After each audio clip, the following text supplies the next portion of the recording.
I watched from my kitchen window as the sprinkler system sputtered to life in my backyard vegetable garden, but something about the water looked wrong. It had a slight yellow tint that caught the morning sunlight in a way that made my stomach turn. This was the third morning in a row I had noticed this discoloration, and my tomato plants were now brown and withered, my cucumber vines were dying, and even my hardy zucchini plants looked like they had been through hell. My name is Yannick Yates, and I had moved to this planned community in Scottsdale, Arizona, just 8 months ago.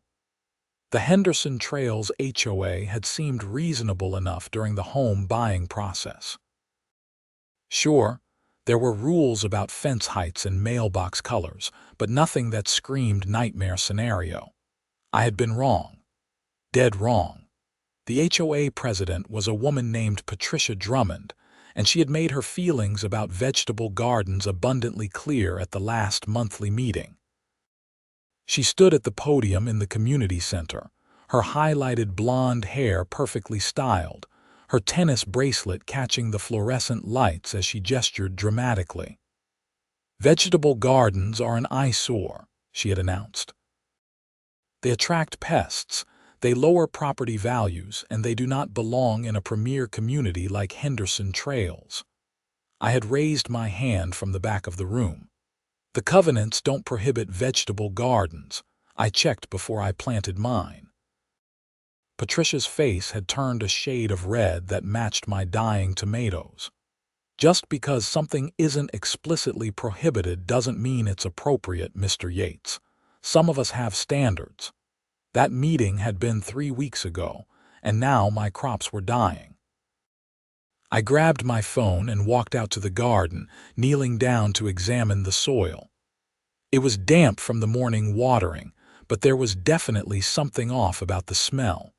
It was chemical, sharp, almost like bleach, but not quite. I pulled out my phone and started recording video of the plants, making sure to get close-ups of the browning leaves and the strange residue on the soil surface. My neighbor, an older man named George Sullivan, called over the fence. "Yannick, you seeing what I'm seeing?" "That water looked funky this morning." I walked over to the fence line. "You noticed it too?" "Hard not to. I've been watering my roses with that same system for 5 years, never seen anything like it." George scratched his gray beard. "You don't think someone's messing with the irrigation, do you? I'm starting to wonder." I held up my phone. "I'm documenting everything just in case." George nodded slowly. "Might want to test that water. My nephew works for a lab in Phoenix. I can get you his number." I took him up on the offer immediately. Within an hour, I had collected water samples in clean glass jars, labeling them with the date and time. George's nephew, a chemist named Derek, agreed to run some basic tests for me. He said it would take a few days, but he would call me as soon as he had results. Meanwhile, I decided to do some investigating of my own. The irrigation system for my section of the neighborhood was controlled by a master valve near the community clubhouse. Only HOA board members and the landscaping company had access to that area. I drove over to the clubhouse that afternoon, parking across the street where I had a clear view of the irrigation control box. For 2 hours, nothing happened. Then, Patricia Drummond pulled up in her white Mercedes SUV.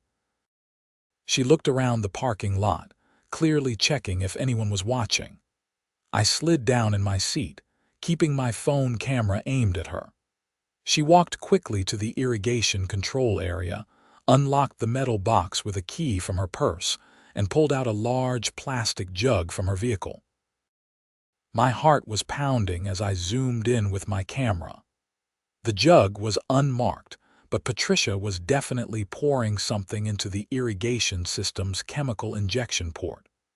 That port was normally used for fertilizers, but what she was adding looked nothing like any fertilizer I had ever seen.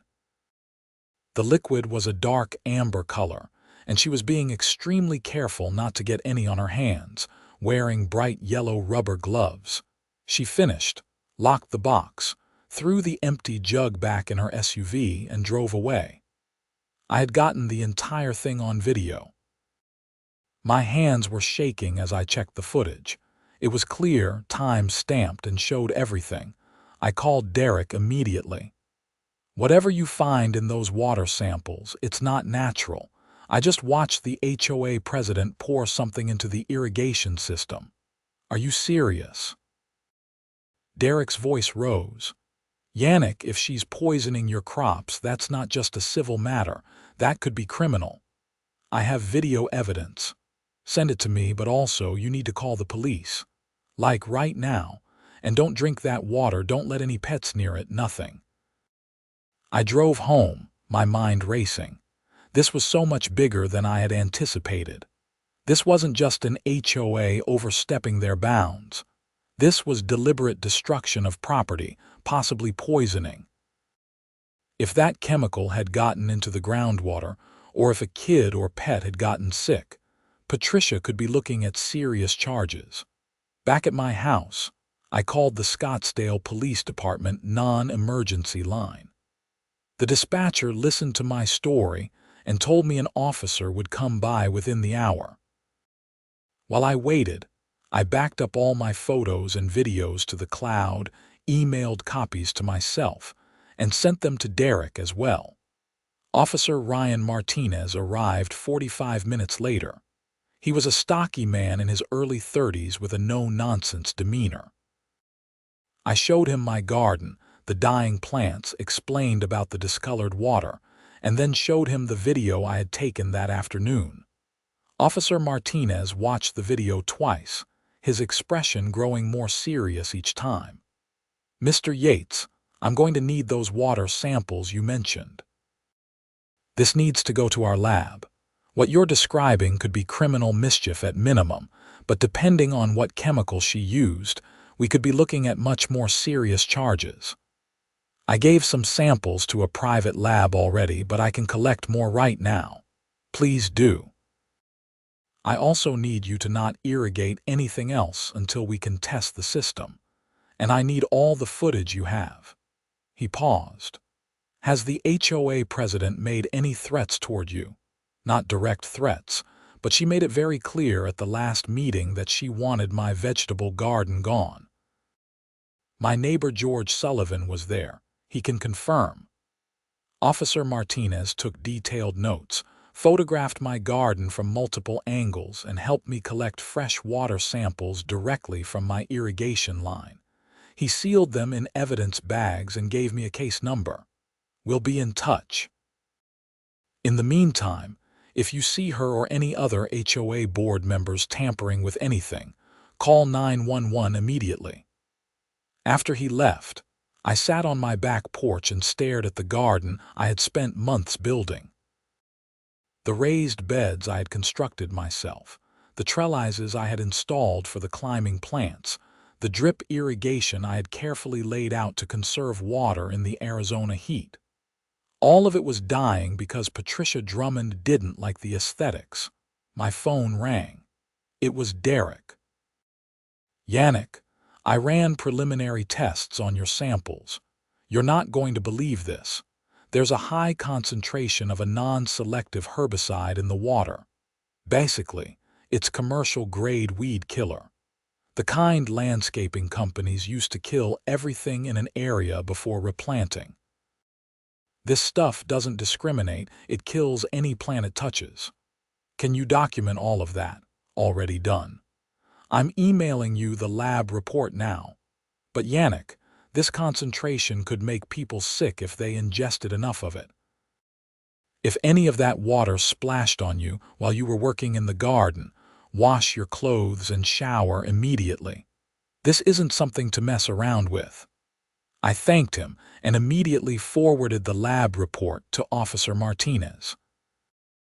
Then I called George and told him to shut off his irrigation too. Word spread quickly through the neighborhood. By evening, at least 10 other homeowners had called me asking if their irrigation was safe. Half of them also had vegetable gardens or herb planters, and several reported dying plants. The next morning, 3 police cars and an environmental services vehicle were parked outside the community clubhouse. I watched from my car as officers in protective gear took samples from the irrigation control system. Patricia Drummond arrived around 10 in the morning, and I could hear her raised voice from across the parking lot, even with my windows up. "This is harassment. That garden is a violation of community standards." Officer Martinez remained calm. "Madam, we have video evidence of you adding an unknown substance to the irrigation system. We have water samples containing commercial herbicide. We have documentation of property damage to multiple homes. You need to come down to the station to answer some questions." "I want my lawyer." "That's your right, but you're coming with us either way."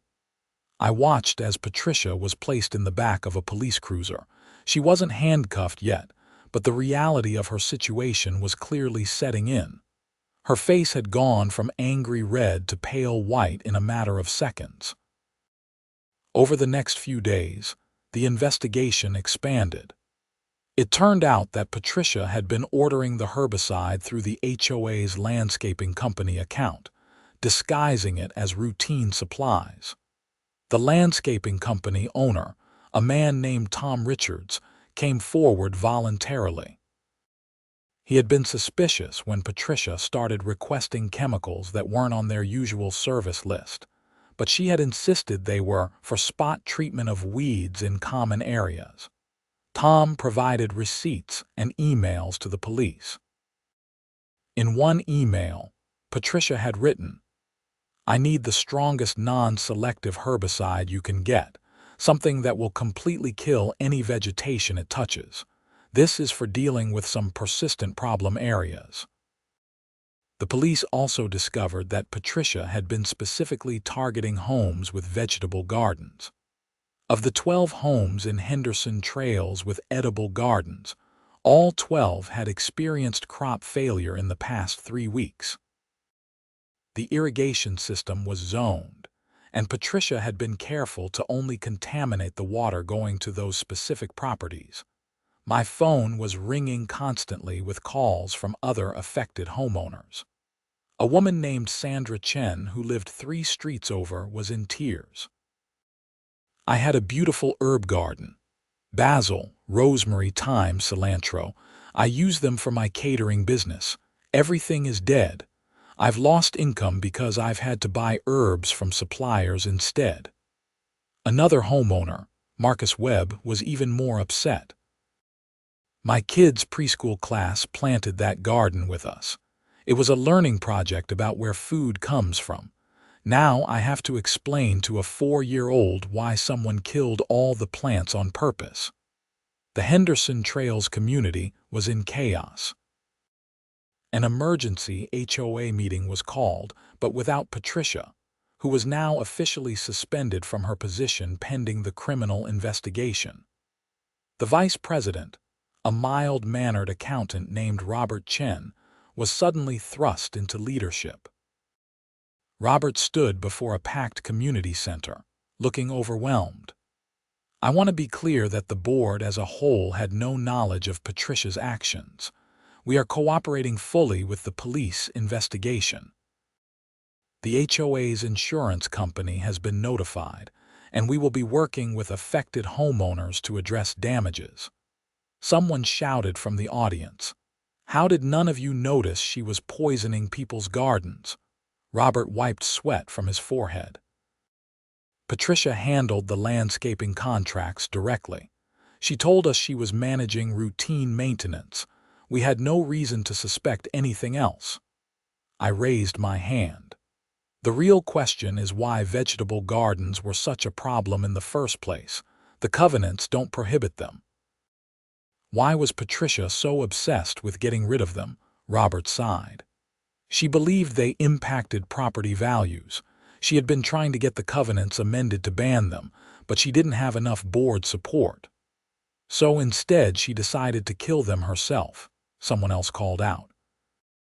The meeting devolved into arguments and accusations. I left early, exhausted by the drama. All I had wanted was to grow some tomatoes and cucumbers in my backyard. A week later, I received a call from the Maricopa County District Attorney's office. A prosecutor named Lisa Yamamoto wanted to meet with me. I drove to her office in downtown Phoenix on a scorching Tuesday afternoon. The AC in the government building was working overtime. Lisa was a sharp woman in her 40s with wire-rimmed glasses and an air of competence. She shook my hand firmly. "Mr. Yates, thank you for coming in.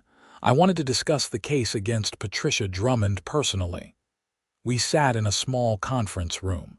Lisa spread out photographs of my garden, lab reports, and printouts of emails on the table. "We're charging her with 12 counts of criminal damage, one for each property affected. We're also charging her with reckless endangerment because the herbicide she used poses health risks. If anyone had drunk that water or if a child had played in it, we could be looking at serious injuries." "What kind of sentence is she looking at?" Criminal damage in Arizona when the loss exceeds $2,000 is a Class 4 felony. Combined with 12 counts and the reckless endangerment, she's looking at potential prison time. However, she'll likely be offered a plea deal. "What kind of deal?" "That depends on several factors. Her criminal history, which is clean, her willingness to make restitution, the wishes of the victims." Lisa looked at me directly. "What do you want to see happen?" I thought about my dead garden, about Sandra's lost income, about Marcus's daughter's disappointment. I want her to understand that what she did was serious. I want compensation for the damages, and I don't want her in any position of power over people ever again. We can work with that. Restitution will definitely be part of any agreement, and I can't imagine she'll be elected to any HOA board again after this. Over the next month, the legal process ground forward. Patricia's lawyer, a slick defense attorney named Brandon Mills, tried to paint the incident as a misunderstanding. He claimed Patricia thought she was adding fertilizer, not herbicide. He suggested that the landscaping company had mislabeled the chemicals, but Tom Richards, the landscaping company owner, destroyed that defense. He provided documentation showing that Patricia had specifically requested herbicide, had been told what it was for and what it would do, and had signed receipts acknowledging the contents. Email records showed her asking questions about how quickly it would work and how long it would persist in the soil. The evidence was overwhelming. In mid-November, about 2 months after I had first noticed my dying crops, Patricia accepted a plea deal. She pled guilty to 6 counts of criminal damage and 1 count of reckless endangerment. The other charges were dropped as part of the agreement. The sentencing hearing was held on a cold December morning. The courtroom was packed with Henderson Trails residents. Judge William Morrison presided, an older man with gray hair and a stern expression. Patricia sat at the defense table in a conservative navy suit, looking nothing like the confident HOA president who had lectured us about property values. Her lawyer stood and made an impassioned plea for leniency, talking about her otherwise clean record, her contributions to the community, her remorse for her actions. Then it was the victim's turn to speak. Sandra Chen went first, explaining how she had lost thousands of dollars in income for her catering business. Marcus Webb talked about his daughter's tears when she saw the dead plants. An elderly woman named Grace Thompson spoke about her medicinal herb garden that had been destroyed, plants she used to manage her arthritis pain naturally. When it was my turn, I stood and faced the judge. "Your Honor, I moved to Henderson Trails because it seemed like a good community. I planted a vegetable garden because I enjoy growing my own food, because it's healthier, and because it's something I find peaceful and rewarding. Patricia Drummond decided that her aesthetic preferences were more important than my property rights, more important than following the law, more important than basic human decency. She didn't just kill plants. She violated the trust that makes a community work. She proved that when someone has a little bit of power, they might use it to hurt people who do things they don't like. I want her to face real consequences so that no one else in any HOA anywhere thinks they can get away with something like this. Judge Morrison listened to all the victim statements, then reviewed the pre-sentencing report. Finally, he spoke. "Miss Drummond, you held a position of trust in your community. You were elected to lead, to serve, to maintain common areas and enforce reasonable rules. Instead, you engaged in a calculated campaign to destroy your neighbor's property because you personally disagreed with their gardening choices. You researched chemicals, you obtained them under false pretenses, you deliberately contaminated irrigation systems, and you showed no remorse until you were caught on video. This was not an impulsive mistake. This was premeditated, ongoing criminal conduct." He sentenced her to 3 years of supervised probation, 200 hours of community service, and ordered her to pay full restitution to all affected homeowners. The restitution totaled over $40,000, covering not just the dead crops but also soil remediation, irrigation system cleaning, and lost income for Sandra's catering business. Patricia was also banned from serving on any HOA board in Arizona for 10 years. Additionally, Judge Morrison imposed a unique condition.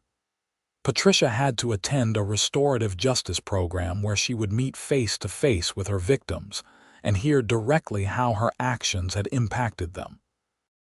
"You need to understand these are real people you hurt, not just obstacles to your vision of the perfect community," he told her. As we filed out of the courtroom, I felt a mix of relief and exhaustion. Justice had been served, but it had taken 3 months of stress, documentation, police interviews, and legal proceedings to get here. Back in Henderson Trails, the community was healing slowly. The HOA had hired an environmental remediation company to flush and clean the entire irrigation system. They tested the soil in all affected gardens and, where necessary, removed and replaced contaminated earth. The HOA's insurance covered most of the costs, though our dues went up to cover the deductible. I received a check for $8,000 as part of the restitution. It covered my dead plants, the irrigation repairs, new soil, and compensation for 3 months of lost produce. But more than the money, I wanted my garden back. In late January, with the remodeled irrigation system certified clean and new soil in my raised beds, I started planting again. Arizona winters are actually perfect for many cool season crops. I put in lettuce, spinach, carrots, beets, and snap peas. George helped me install a new drip irrigation system with a filter, just to be extra safe. "You know," George said as we worked, "I never thought I'd see the day when an HOA president got arrested for poisoning gardens. I've seen some petty HOA nonsense in my time, but Patricia really took it to another level. At least the new board seems more reasonable." Robert Chen, now officially elected as president, had completely changed the HOA's direction. He had organized a community garden in one of the common areas, appointed a committee to review and modernize the covenants, and implemented transparency measures requiring all board decisions to be documented and made available to homeowners. The restorative justice session happened in February. It was voluntary for the victims, but I decided to attend. We met in a conference room at a community mediation center. Patricia sat across from 8 of us, her lawyer beside her, a trained mediator facilitating. The mediator explained the process. This is not about arguing or relitigating what happened. This is an opportunity for Miss Drummond to hear directly from those affected by her actions, and for all of you to ask questions or express feelings. Everyone will be respectful. Patricia looked smaller somehow, diminished. When it was her turn to speak, her voice was quiet. I know saying I'm sorry doesn't fix what I did. I was obsessed with maintaining what I thought the neighborhood should look like. I convinced myself that your gardens were wrong, that they didn't belong, that I was protecting everyone's property values. I didn't think about the fact that these were your homes, your property, your rights. I just saw an obstacle to my vision and I decided to remove it. That was wrong. It was criminal, and I'm sorry. Sandra Chen spoke up. Do you understand that I lost clients because of you? Some of them went to other caterers and never came back. You didn't just kill plants. You damaged my business, my reputation, my livelihood. I do understand that now. I didn't think about consequences beyond the gardens dying. That was incredibly short-sighted and selfish. Marcus Webb said, "My daughter asks me why someone would kill plants on purpose. She's 4. She doesn't understand meanness yet. What am I supposed to tell her?" Patricia's eyes filled with tears. Tell her that adults sometimes make terrible choices, but that there are consequences for those choices. Tell her that growing things is valuable and good, and that no one has the right to destroy something just because they don't like it. I listened to the exchanges, watching Patricia's facade crumble. Whether her remorse was genuine or performative, I couldn't entirely tell. But the process gave us all a chance to confront her directly, to hear acknowledgement of the harm she had caused. When it was my turn, I said, "I just want to know why you didn't just try to change the covenants properly. Why didn't you propose an amendment, put it to a vote, do things the legal way?" Patricia wiped her eyes. "I tried. 2 years ago. The membership voted it down 65% against. People liked their vegetable gardens, but I couldn't accept that answer. I thought I knew better than everyone else. I thought if the gardens just disappeared, people would forget about them and the neighborhood would look how I wanted it to look." She paused.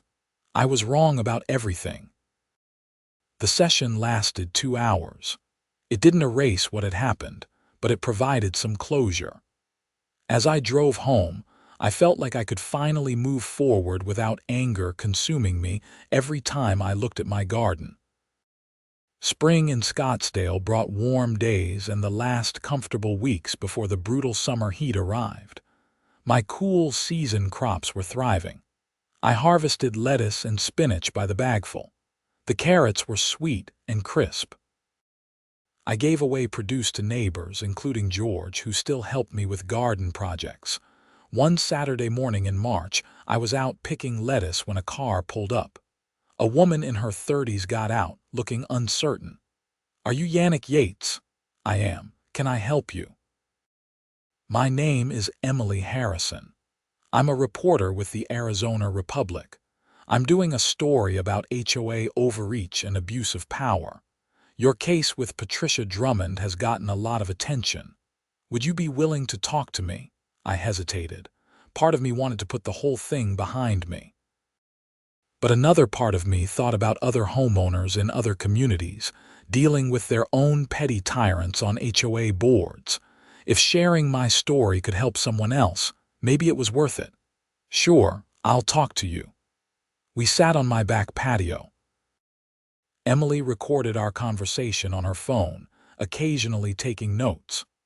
I walked her through the entire timeline, discovering the dying plants, noticing the discolored water, collecting samples, catching Patricia on video, the police investigation, the charges, the trial, the restitution.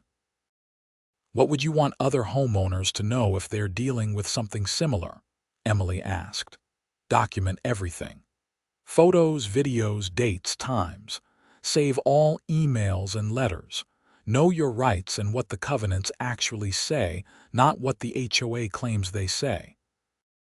And don't be afraid to get authorities involved when someone crosses the line from petty harassment to actual crimes. What Patricia did wasn't just annoying, it was criminal, and it needed to be treated that way. Has the community recovered? It's getting there. The new board is much better. People are more engaged now, paying attention to what the HOA does. That's probably the silver lining. Sometimes it takes a crisis to make people realize they need to be involved in their community governance. Emily's story ran 2 weeks later on the front page of the Sunday local section. When HOAs go too far. Scottsdale woman's garden poisoning case highlights need for oversight, read the headline. The article detailed my case, but also covered other instances of HOA overreach in Arizona. Boards for closing on homes over trivial fines, absurd restrictions on holiday decorations, discrimination against renters and families with children. The story sparked a broader conversation. State legislators began discussing reforms to HOA laws in Arizona. A bill was introduced requiring HOA board members to undergo training on their legal obligations and homeowner rights. Another proposed measure would make it easier for homeowners to challenge unjust fines and restrictions. I was invited to testify before a state legislative committee in April. I drove to the Capitol in Phoenix, still not quite believing that my poisoned tomato plants had led me here. The committee room was formal and intimidating, with legislators seated at a raised bench, a witness table below them, and an audience section filled with HOA representatives, homeowner advocates, and curious citizens. I was sworn in and gave my testimony. Members of the committee, I'm not here to argue that HOAs are all bad. Most board members are volunteers trying to do their best for their communities. But the power HOAs have over our homes, our property, and our daily lives requires accountability. In my case, an HOA president committed felony crimes against her neighbors, and it took video evidence, police involvement, and months of legal proceedings to get justice. Many homeowners facing less dramatic but still serious HOA abuses don't have the time, money, or energy to fight back. We need better oversight, better training, and better remedies when HOAs overstep. Questions followed from legislators of both parties. A Republican representative asked, "Wouldn't more regulation just create more bureaucracy and interfere with private property rights?" With respect, sir, HOAs already restrict private property rights. That's their function. The question is whether those restrictions should have any oversight or accountability.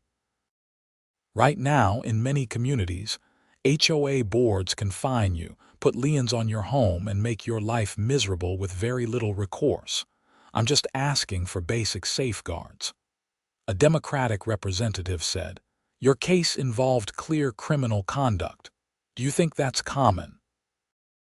I hope it's not common, but overreach and abuse of authority is common. Arbitrary fines, selective enforcement of rules, restrictions that go beyond what the covenants actually authorize. These things happen every day in HOAs across Arizona. Most of it doesn't rise to criminal conduct, but it still harms homeowners and makes communities less pleasant to live in. The committee thanked me for my testimony. I had no idea if it would lead to actual reforms, but at least the conversation was happening. Back in Henderson Trails, life continued to normalize. My spring garden was productive beyond my expectations. I harvested pounds of lettuce, carrots, and beets. The snap peas grew tall on their trellis, and I picked them fresh for dinner several nights a week. Neighbors would stop by to admire the garden, and I shared produce freely. George and I started planning a summer garden, focusing on heat-tolerant crops like tomatoes, peppers, squash, and melons. We would need shade cloth to protect plants from the intense Arizona sun, and we would have to water carefully to avoid heat stress. But I was committed to rebuilding what Patricia had destroyed. In May, I received a notice that Patricia had completed her restorative justice program and was beginning her community service hours. As part of her sentence, she was required to work at a community garden that served low-income families. I wondered what she thought about that, forced to help maintain the kind of garden she had tried to destroy. Part of me hoped it was teaching her something. Part of me didn't care, as long as she never had power over a community again. The HOA held its annual election in June. Robert Chen ran unopposed for president.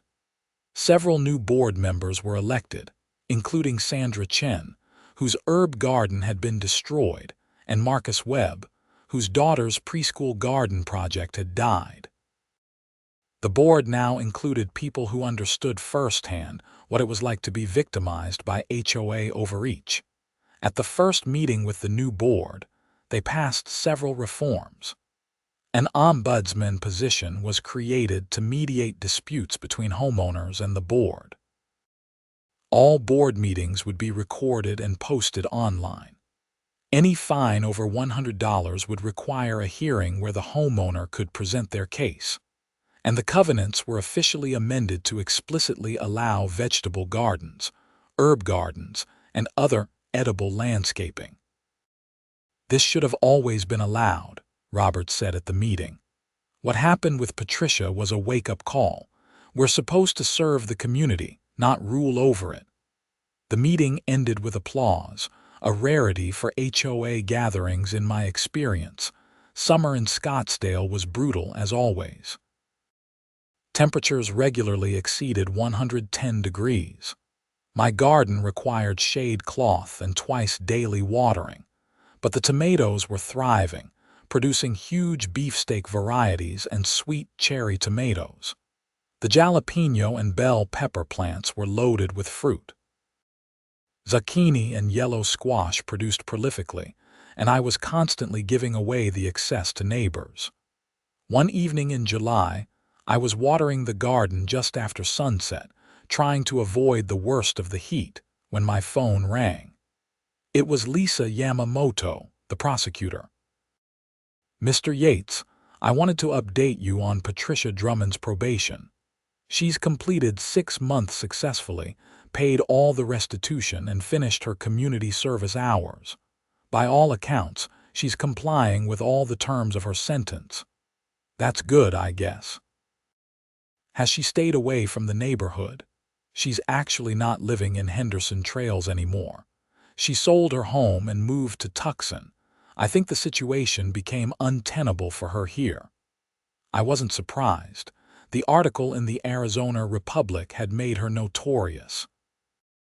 People in the neighborhood avoided her, gave her hostile looks at the grocery store, and made it clear she wasn't welcome at community events.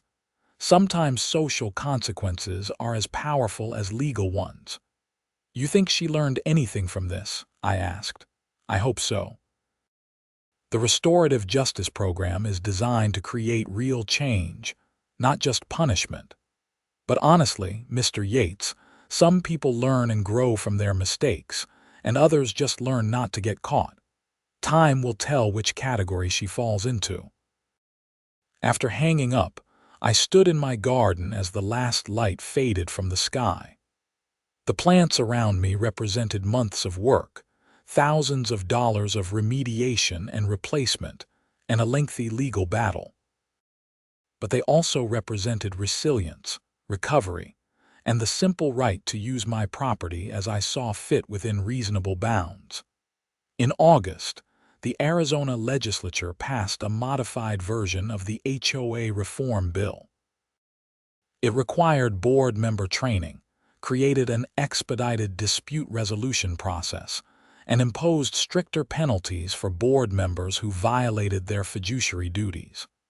It wasn't everything advocates had hoped for, but it was progress. I received a letter from the bill's sponsor thanking me for my testimony, and noting that my case had been instrumental in building support for the reforms.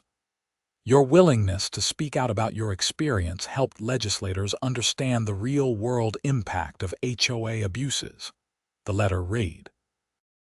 You've made a difference not just for your community, but for homeowners across Arizona. I put the letter on my refrigerator, held in place by a magnet shaped like a tomato. It seemed fitting. As fall arrived and temperatures finally dropped below 100 degrees, I prepared for another cool season garden. This time, I expanded my growing area, adding 3 more raised beds. I planted varieties I hadn't tried before: purple cauliflower, rainbow chard, kohlrabi, and several types of kale. George helped me install a drip irrigation system on a timer, and we added a rain barrel to collect what little precipitation Scottsdale receives. "You've really turned this into something," George said as we worked. "This is one of the nicest vegetable gardens I've seen in a residential yard." It became more than just growing food somewhere along the way, I admitted. It's about principle now. About not letting someone's abuse of power define what I can do with my property. You've inspired other folks too. Have you noticed how many more gardens have popped up in the neighborhood? I had noticed. Where there had been 12 vegetable gardens before Patricia's poisoning spree, there were now at least 25. Some were small herb planters on patios. Others were elaborate raised bed systems like mine. The community garden that Robert Chen had established was thriving, with a waiting list for plots. In October, I received an invitation to speak at a statewide HOA conference. The organizers wanted me to present on conflict resolution and the limits of HOA authority. I almost declined, still not entirely comfortable with my newfound role as an advocate. But I accepted, figuring that if my experience could prevent even one other homeowner from going through what I went through, it was worth an afternoon of public speaking. The conference was held at a hotel in Tempe. The room was filled with HOA board members, property managers, and community association attorneys. I was probably the only regular homeowner there. As I waited to speak, I listened to presentations about budget management, covenant enforcement strategies, and dealing with difficult residents. When my turn came, I stood at the podium and looked out at the sea of faces. I'm here to tell you about what happens when an HOA board member decides that their personal preferences matter more than the law, more than property rights, and more than basic decency. I'm here to tell you about how my tomato plants getting poisoned led to felony charges, tens of thousands of dollars in damages, and a community torn apart. I walked them through the timeline, showed photos of my dying garden, and played portions of the video I had taken of Patricia contaminating the irrigation system. The room was silent except for occasional gasps or murmurs. "Here's what I want you to understand," I concluded. "Most HOA disputes shouldn't end with police involvement, criminal charges, and people's property being destroyed. They should be resolved through communication, compromise, and following established procedures." Patricia Drummond could have proposed a covenant amendment. She could have negotiated with homeowners about garden placement or screening. She could have accepted that her personal opinion about vegetable gardens wasn't shared by the majority of the community. Instead, she decided to take matters into her own hands and commit crimes. Don't be Patricia Drummond. Follow the law, respect property rights, and remember that you're serving your neighbors, not ruling them. The applause was scattered and uncertain. I had essentially accused a room full of HOA board members of potential abuse of power. But several people approached me afterward with thoughtful questions and comments. One property manager, a woman named Rachel Torres, shook my hand. That took guts to say what you said to this crowd, but you're absolutely right. I've seen so many conflicts escalate because board members let their egos and personal preferences override common sense. Thank you for sharing your story. An attorney specializing in HOA law gave me his card. If you ever face HOA issues in the future, call me. You deserve competent representation after what you've been through. Driving home that evening, I reflected on the strange journey I had been on since moving to Henderson Trails. I had wanted a quiet place to live, a yard where I could grow vegetables and friendly neighbors. Instead, I had gotten poisoned crops, a criminal investigation, legislative testimony, and a speaking engagement at an HOA conference. Life rarely goes as planned. But as I pulled into my driveway and saw my thriving garden, now entering its second cool season since the poisoning, I felt a sense of accomplishment. I had stood up for my rights. I had gathered evidence methodically and presented it to authorities. I had participated in the legal process. I had shared my story to help others, and I had rebuilt my garden, bigger and better than before. The lettuce was already sprouting in neat rows. The carrot tops were beginning to emerge. In a few weeks, I would transplant broccoli and cauliflower seedlings. By December, I would be harvesting fresh vegetables again, sharing produce with neighbors and enjoying the fruits of my labor. George called over the fence. "Yannick, I'm making chili tonight. You got any of those jalapenos left?" I walked over to the pepper plants, still producing despite the cooler temperatures, and picked a handful of ripe jalapenos. "Here you go. And I've got some cilantro if you need it." "Perfect. You and that garden of yours have become a neighborhood institution, you know that?" I smiled. "It's just vegetables, George. It's more than that, and you know it. It's about standing up to bullies. It's about knowing your rights and defending them. It's about community. Don't sell yourself short." As the sun set that evening, painting the Arizona sky in shades of orange and purple, I sat on my back patio and thought about George's words. He was right, of course. The garden was more than just plants and produce. It represented everything I had fought for, and everything I had learned about living in a community governed by an HOA. I had learned that covenants and rules aren't suggestions. They're legal documents that bind both homeowners and the association. I had learned that positions of authority attract both people who genuinely want to serve and people who want to control others. I had learned that documentation is crucial, that evidence matters, and that authorities will take action when presented with clear proof of wrongdoing. Most importantly, I had learned that fighting back against injustice, even over something as simple as a vegetable garden, is worth the effort, not just for yourself, but for everyone who comes after you. In November, I received a final piece of mail related to the Patricia Drummond case. It was a certificate of completion from the Restorative Justice Program. Attached was a handwritten note. "Mr. Yates, I know this doesn't undo what I did, but I want you to know that I understand now how wrong I was. Working at the community garden these past months has taught me about the value of growing food, the work that goes into it, and the community that forms around shared gardens. I'm sorry for what I destroyed. I hope your garden is thriving. Patricia Drummond." I read the note several times. Was it sincere? Had she really changed? I would probably never know for certain. But I chose to believe that people can learn from their mistakes, can grow beyond their worst actions, can become better versions of themselves. The alternative was too cynical, too hopeless. I filed the note away with all the other documents from the case: police reports, lab results, court filings, restitution checks, and news articles.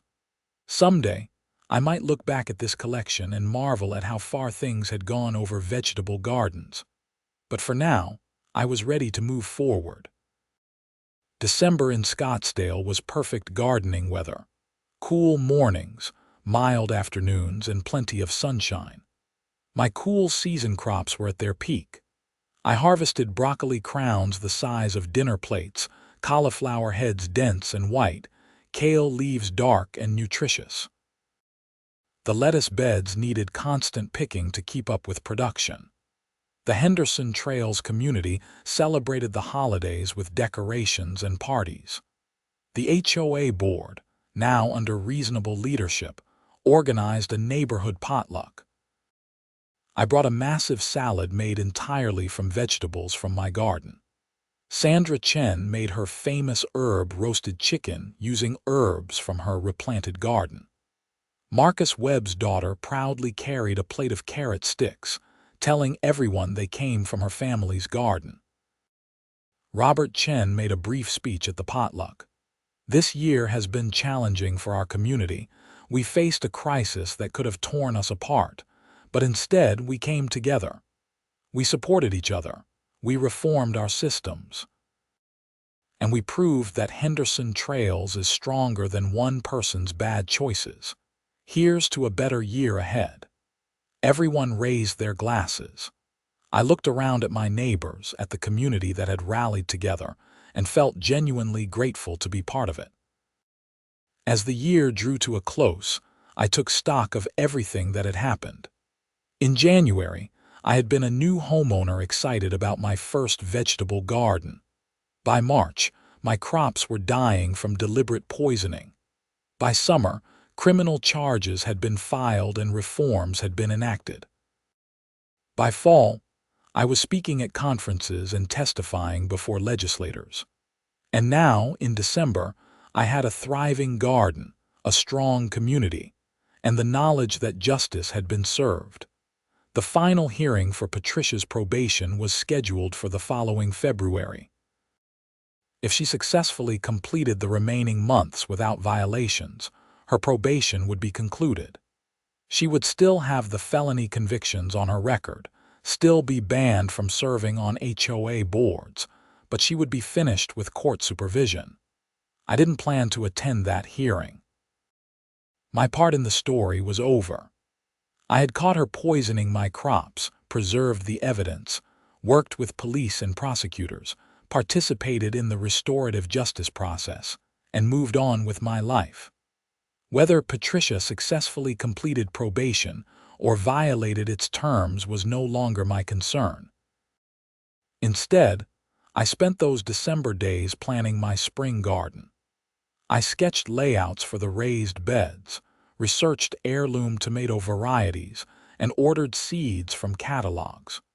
George and I discussed building a small greenhouse to extend our growing season and protect delicate seedlings. The garden had become my sanctuary, my creative outlet, and my connection to the most basic human activity: growing food. No HOA president, no set of arbitrary rules, no abuse of authority could take that away from me again. I had defended my right to garden, had prevailed through the legal system, and had helped establish protections for other homeowners. On New Year's Eve, I stood in my backyard as fireworks exploded in the distance. The cool season garden was lush and green, productive and beautiful. Next year would bring new challenges, new crops and new opportunities. But whatever came, I would face it with the confidence of someone who had stood up to injustice and won. My phone buzzed with a text from George. "Happy New Year, neighbor. Here's to gardens, justice, and tomatoes that nobody poisons." I smiled and texted back, "Happy New Year. See you in the garden tomorrow." The fireworks continued to light up the Arizona sky. I walked through my raised beds, running my hands over the kale leaves, checking the broccoli for readiness, planning where I would plant the spring tomatoes. This was my property, my garden, my right, and I had fought to protect it. That fight had taken me through police investigations, court hearings, legislative testimony, and community organizing. It had cost time, money, and emotional energy. But it had been worth every moment, because some principles are worth fighting for. Property rights matter. Community standards matter. Justice matters. And sometimes, all of those important principles come down to something as simple and profound as the right to grow tomatoes in your own backyard without someone poisoning them because they don't like how they look. As midnight approached and the new year began, I made a resolution. I would continue growing my garden, continue sharing produce with neighbors, continue speaking out about HOA reform when asked. But most of all, I would simply live my life according to my values, defending them when necessary, but not dwelling on past conflicts. Patricia Drummond had tried to destroy my garden and had ended up destroying her own life instead. That was a cautionary tale about the dangers of letting power and pride override judgment. But my story was different. My story was about resilience, justice, and the simple satisfaction of growing food in your own yard. The lettuce was ready for another harvest. The broccoli would be perfect in a few more days. The carrots needed a few more weeks underground. And come spring, there would be tomatoes again. Big, beautiful, healthy tomatoes that no one would ever poison again. I walked back inside my house, satisfied with the year that was ending and optimistic about the year ahead. The evidence I had gathered had gone straight to police, justice had been served, and my garden was thriving. Sometimes, that's all you can ask for.